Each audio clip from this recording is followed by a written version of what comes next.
My name is Swati, and I've been in GIS for 5 years now, and some of my best memories of my life have taken place in this school. I remember walking in my first day of 8th grade, being super excited but nervous, but was immediately welcomed by all of these amazing people, amazing teachers.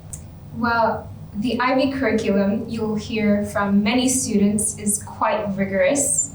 The epitome of that word is IB, but I think my teachers were smart in their approach. They were strict with deadlines, strict with exams, strict with everything. But despite that particularness, they also demonstrated, we are a support system that is always available to you whenever you need. That GIS inspired me to do what I am aspiring to do now, which is dance. So I actually began when I was 11 dancing, and then I quit because of insecurities, but then at GIS because of so many people just encouraging you to just do it. That was the motto, just do it, despite what Nike says. Just do it was a lot of what surrounded the society here. And I think going to Junkar competitions, that was a huge deal.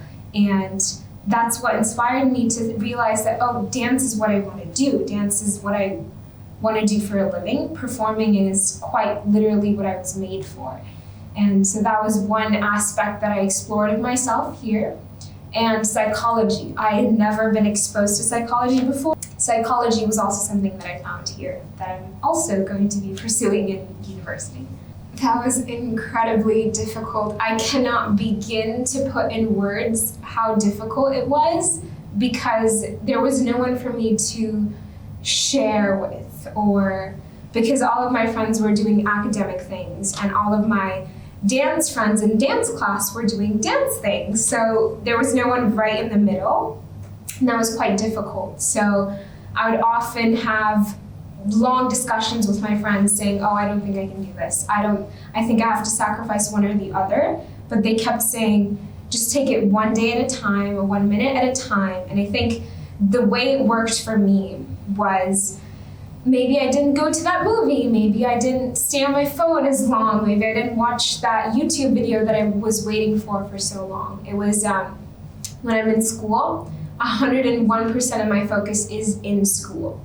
And when I'm in the dance studio dancing, all of my focus is in that moment because I can't revisit that moment. I don't have the time to, nor can I afford it. So that complete focus dedicated into the present was my way of approaching this very balanced life.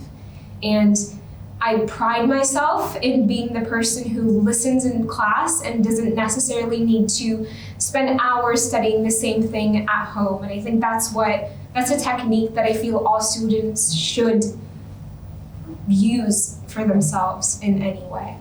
So the balance between academics and dance was quite difficult. However, I was able to manage it. School pushed me to do quite a few activities, discover quite a few parts of myself.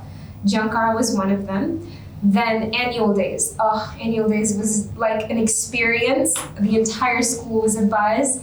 And I wasn't necessarily an actress, nor did I see myself as one in drama or anywhere related. But the teachers were so supportive. They were like, Swati, just do it, just try it. And I would be like, okay, fine, what do I have to lose?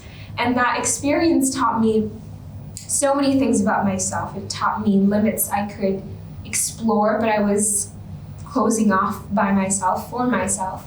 So annual days were some acting, drama, that was how I was introduced to that. And Model United Nations, MUN.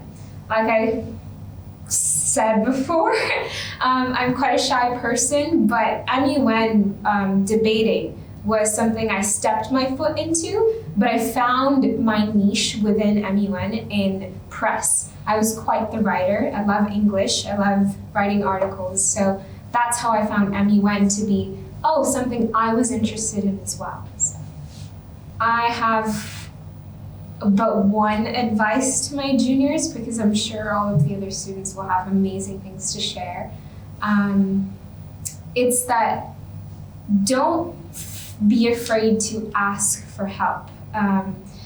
aspiring for a perfect score in IB. I didn't get a perfect score, but I'm very happy with what I've gotten, because the competition can get to your head. So you have to realize, whenever you're struggling, the key first step is to accept that you're struggling, and that's quite a difficult step.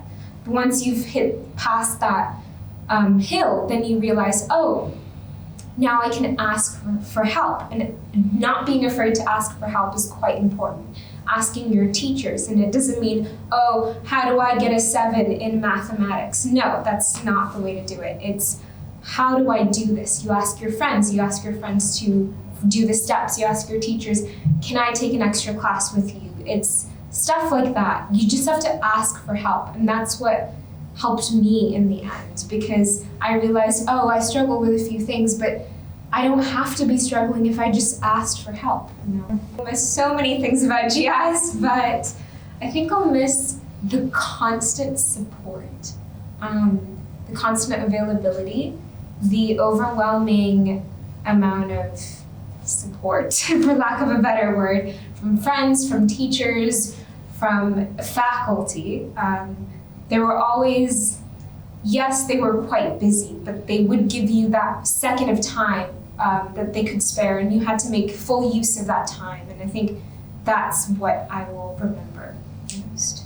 Nice. The GIIS was quite all-rounded in that aspect of providing so many opportunities that you were both overwhelmed and underwhelmed. I think that balance was what pushed me to do everything.